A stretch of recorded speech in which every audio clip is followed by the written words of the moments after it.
Starting in the early 1930s, Japan's government turned its schools into breeding grounds for militarism. Kids were taught from a young age that Japan was superior to every other nation and that dying for the emperor was the highest honor. By the time these kids grew up, they were primed to become soldiers who wouldn't question orders, no matter how cruel. Teachers would drill this into students daily. For example, the imperial rescript of education, a sort of national moral code, made loyalty to the emperor more important than individual rights or morality. Combine that with constant military-style drills, and you've got young men who are ready to die or kill without hesitation. General Hideki Tojo, who became Japan's wartime prime minister, was a product of this system.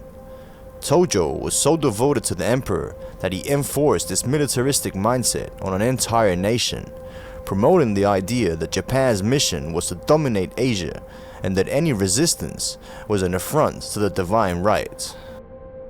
Propaganda played a massive role in how the Japanese military justified its brutality. Soldiers were bombarded with messages that painted other groups, especially the Chinese, Filipinos, and Westerners, as inferior. They were called terms like chankoro, a derogatory slur for Chinese people, and were compared to animals in official propaganda. This dehumanization made atrocities like the Nanking Massacre possible.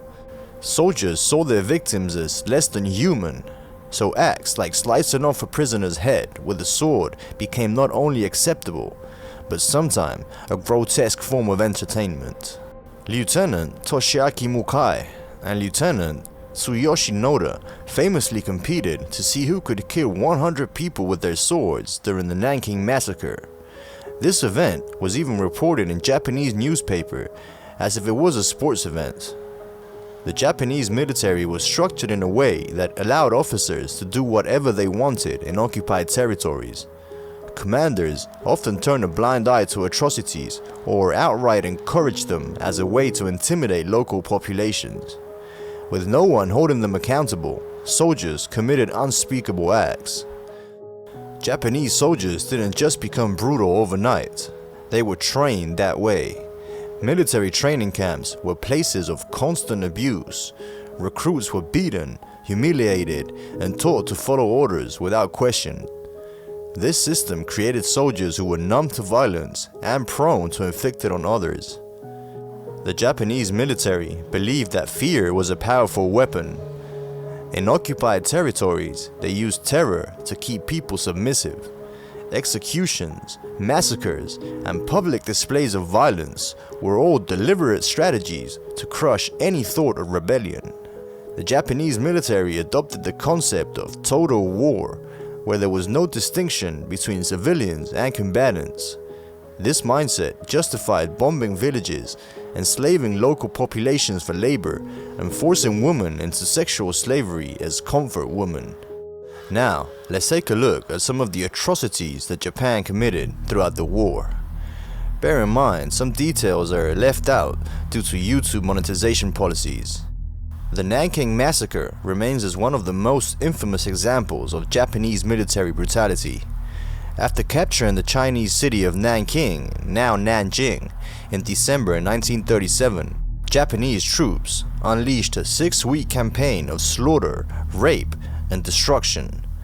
The massacre resulted in the deaths of an estimated 200,000 to 300,000 people, including civilians and disarmed soldiers. Approximately 20,000 to 80,000 women were raped, including elderly women, pregnant women, and even children.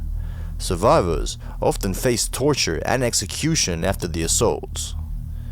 Thousands of Chinese prisoners of war were rounded up, marched to the outskirts of the city, and machine-gunned or beheaded. General Iwane Matsui, who commanded the invasion, later expressed regret, but claimed he had lost control of his troops. Matsui was executed for war crimes in 1948. Prince Yoshiko Asaka, another senior figure, was implicated but never tried due to his royal status. The Baton Death March. In April 1942, After the surrender of American and Filipino forces in the Philippines, approximately 76,000 prisoners of war, 66,000 Filipinos and 10,000 Americans were forced to march 65 miles under harrowing conditions. Thousands of them died along the way. Between 5,000 and 18,000 Filipino soldiers and 500 to 600 Americans perished. Prisoners were denied food and water, beaten for collapsing, and bayoneted or shot if they fell behind. General Masaharu Homa was held responsible for the atrocities and was executed for war crimes in 1946. Unit 731, led by Lieutenant General Shidoishi, conducted horrific experiments on prisoners to develop biological weapons. Operating primarily in Manchuria, this unit was responsible for some of the most inhumane acts of the war. Prisoners were subjected to vivisection without anesthesia, infected with diseases like plague and cholera, and exposed to frostbite to study its effects. Estimates suggest that up to 300,000 Chinese civilians and prisoners were killed as a result of biological warfare experiments. Unit 731 deliberately spread plague-infested fleas in Chinese villages, causing outbreaks that killed thousands. Despite these crimes, Shidoishi and many of his staff were granted immunity by the United States in exchange for their research data.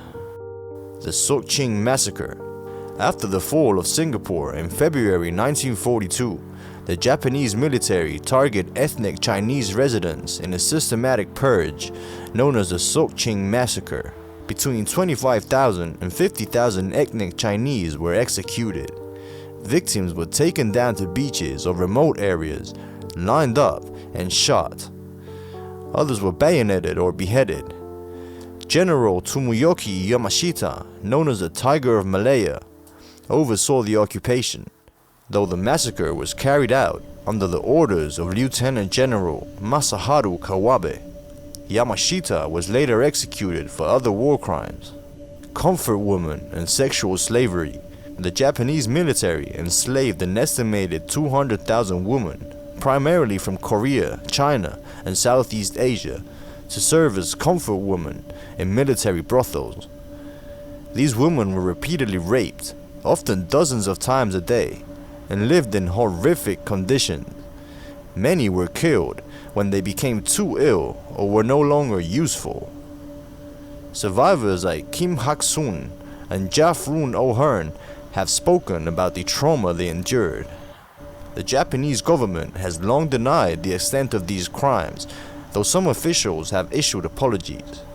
The Manila Massacre. During the Battle of Manila in 1945, retreating Japanese forces massacred civilians in what is considered one of the worst war crimes in the Pacific Theater. Over 100,000 civilians were killed. Women were raped and killed. Children were bayoneted, and entire families were burned alive. Admiral Sanji Iwabushi led the forces responsible. He committed suicide before he could be brought to justice. Okinawa and civilian atrocities. During the Battle of Okinawa, Japanese forces treated both enemy soldiers and Okinawan civilians with extreme brutality. Civilians were coerced into committing mass suicide to avoid capture by the Americans, with soldiers distributing grenades for the purpose. An estimated 150,000 Okinawan civilians, roughly a third of the population's island, died during the battle. Survivors recounted entire villages being wiped out, with women and children killed indiscriminately. The Three Alls policy in China. The Sanko-sakusen Three Alls policy, kill all, burn all, and loot all, was a scorched earth campaign launched in China in 1942 to suppress resistance. Millions of Chinese civilians were killed, entire villages were destroyed, and survivors were left homeless and starving. In the village of Panjiayu, Japanese soldiers massacred over 1,200 people in a single day. The policy was directed by General Yasuji Okamura, who later escaped justice by receiving clemency from the nationalist Chinese government. Japanese POW camps were notorious for their brutal conditions, where prisoners were starved, beaten, and forced into hard labor. Approximately 27% of Allied POWs held by the Japanese died in captivity, compared to the 4% under the Germans. The Burma Railway, built by prisoners under inhumane conditions, resulted in over 100,000 deaths, earning it the name Death Railway. Lieutenant General Masao Baba, responsible for the Sandakan Death March in Borneo, oversaw the deaths of over 2,000 Australian and British prisoners of war. Japanese military brutality during the war was not random or isolated. The story of these victims are a solemn warning to future generations.